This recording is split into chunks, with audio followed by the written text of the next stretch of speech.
दोस्तों, फिल्म की शुरुआत 1967 में हम देखते हैं जब वियतनाम का युद्ध चालू था।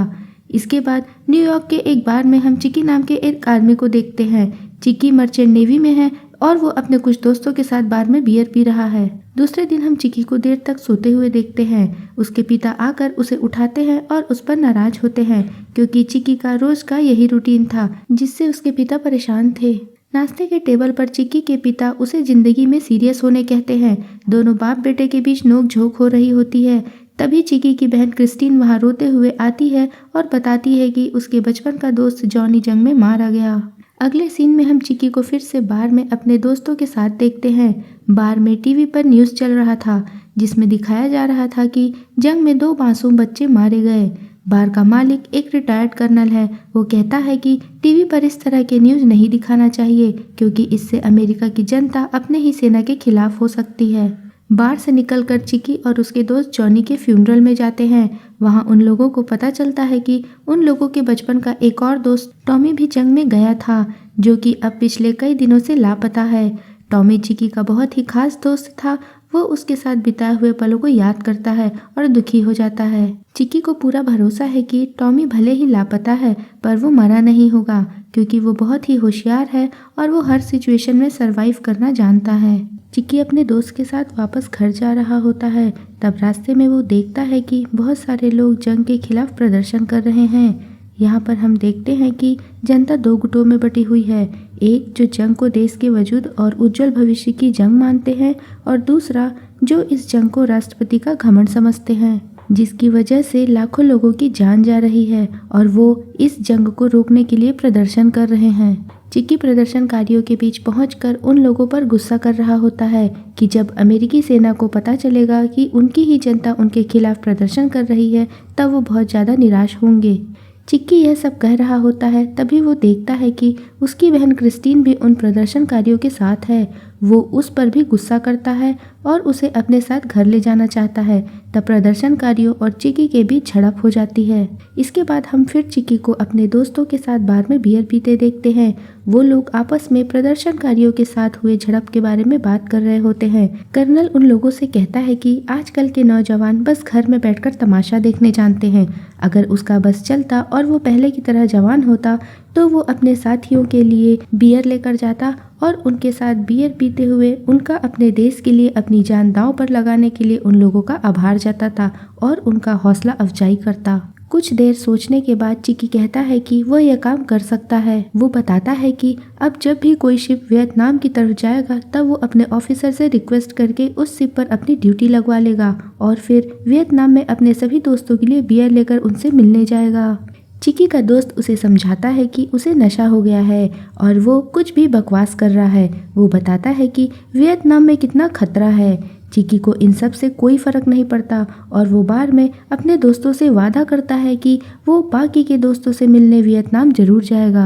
अब अगले दिन हम देखते हैं कि चिक्की ने ये सब कुछ सच में नशे की हालत में बोला था और वो उस बात को लेकर बहुत ज्यादा सीरियस नहीं था, लेकिन अब उसकी कही हुई यह बात उसके आस पड़ोस में फैल चुकी थी और सब उसके इस फैसले की तारीफ कर रहे थे। साथ ही उसके दोस्त जिनसे वो जंग में मिलने जाने वाला था, उनके रिश्तेदार उनके लिए कोई सामान कोई मैसेज भेजने के लिए उसके पास आने लगते हैं। चिकी सोचने लगता है कि किसी तरह से वो वियतनाम जाने से बच जाए।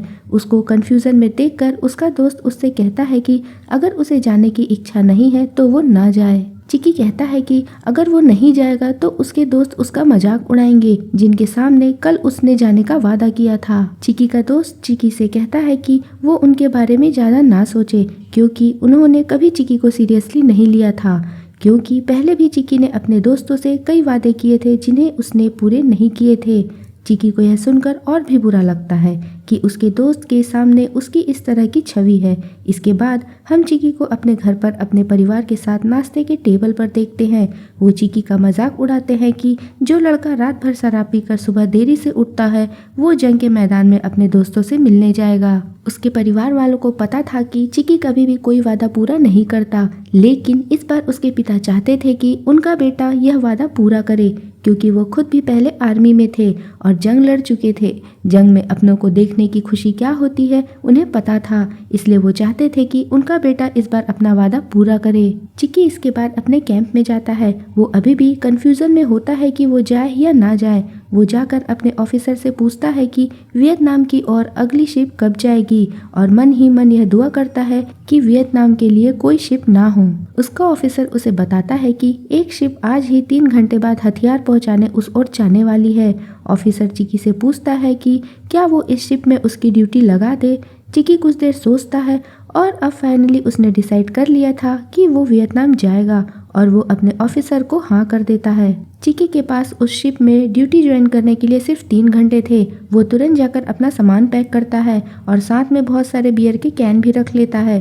चिकी की बहन उसे वहां जाने से मना करती है, लेकिन वो चला जाता है। नेक्स्ट सीन में हम चिकी को वियतनाम में शिप पर देखते हैं। वो अपने ऑफिसर से कुछ दिनों की छुट्टी मांग रहा होता है। वो ऑफिसर को बताता है कि उसने ओवर टाइम करके अपना काम पहले ही खत्म कर लिया है।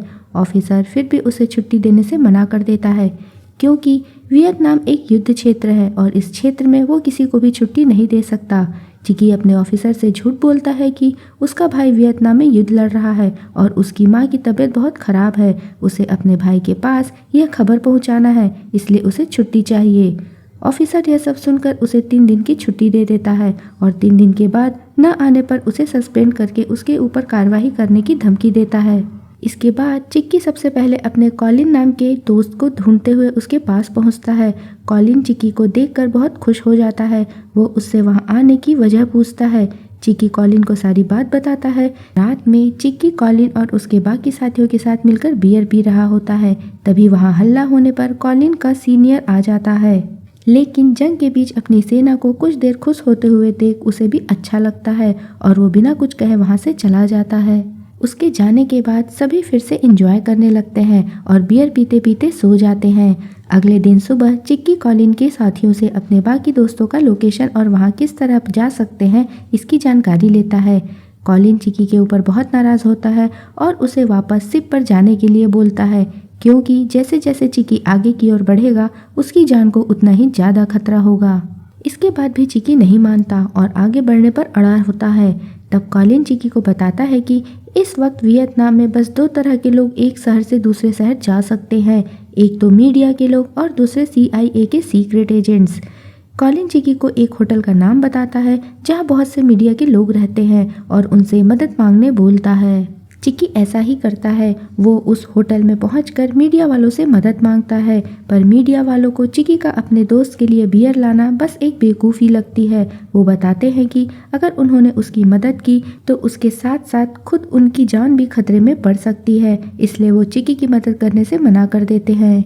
इसके बाद चिक्की आर्मी के लोगों से लिफ्ट लेकर उनके एयरबेस तक पहुंच जाता है। वहाँ वह एल्जिन नाम की जगह के लिए फ़्लाइट पूछता है। वहाँ उसे बताया जाता है कि फ़्लाइट में सिर्फ आर्मी वाले ही जा सकते हैं। तब चिक्की खुद को CIA का सीक्रेट एजेंट बताता है। आर्मी वालों के ID मांगने पर वो बड़े कॉन्फिडेंट के साथ उसके पास कोई भी ID नहीं होने की बात करता है, जो कि उस समय सच में सीक्रेट एजेंट्स के पास कोई भी ID नहीं होती थी। और उसका कॉन्फिडेंस देखकर आर्मी मान लेती है कि वो CIA का एजेंट ही है। उसके बाद चिक्की आर्मी के साथ पहले तो एल्जिन के एयरबेस पे पहुंचता है। वहां उसकी मुलाकात शॉ नाम के एक आर्मी मेजर से होती है। शॉ भी चिक्की को देखकर CIA एजेंट ही समझता है, क्योंकि आर्मी और CIA एजेंट के अलावा वहां तक किसी का पहुंच पाना पॉसिबल नहीं था। शॉ खुद भी CIA एजेंट बनने की चाहत रखता है, इसलिए वो चिक्की को इम्प्रेस करने की कोशिश करता है। वो चिक्की को एक हेलीकॉप्टर में बिठाकर एल्जिन भेज देता है जहां युद्ध चल रहा था। चिक्की वहां चौकी पर पहुंचकर वहां अपने दोस्त डुगन के बारे में पूछता है। वो बताते हैं कि डुगन अगले चौकी पर तैनात है। चिक्की उन लोगों को उसे बुलाने बोलता है। वो लोग भी चिक्की को CIA एजेंट समझ रहे होते हैं और उसका ऑर्डर समझकर वो लोग अर्जेंट डुलन को वहां आने बोलते हैं। डुलन अपने सीनियर का ऑर्डर मानते हुए अपनी चौकी से उस चौकी तक गोलियों के हमलों से अपनी जान बचाकर किसी तरह वहां पहुंच जाता है। वो वहां चिक्की को देखता है और फिर पता चलने पर कि चिक्की के कहने पर उसे बुलाया गया है, वो पूरी तरह से गुस्से से पागल हो जाता है। क्योंकि उसने इतने खतरों के बीच अपनी जान दांव लगाकर वहां तक पहुंचा था। चिकी उसे अपने वहां आने का कारण बताता है और वो उसे भी यह बताता है कि उसके पास आने से पहले वो कॉलिन से मिलकर आया है। उन दोनों की बातें सुनकर चौकी के बाकी लोगों को अब पता चल चुका था कि चिकी कोई CIA एजेंट नहीं है।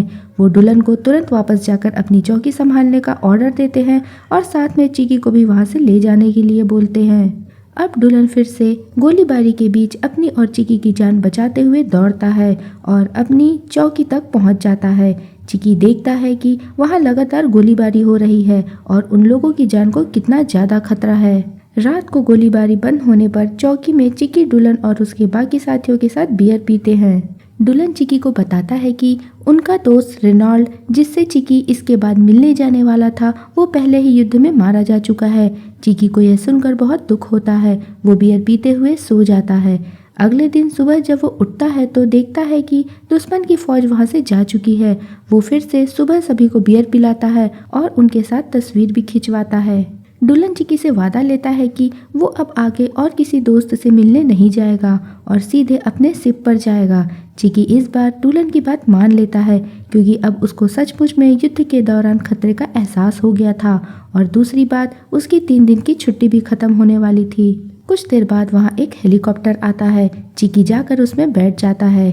उसके साथ 3 लोग और आकर बैठ जाते हैं, जिसमें से एक असली CIA एजेंट होता है और एक दुश्मनों का जासूस होता है और एक ट्रांसलेटर होता है।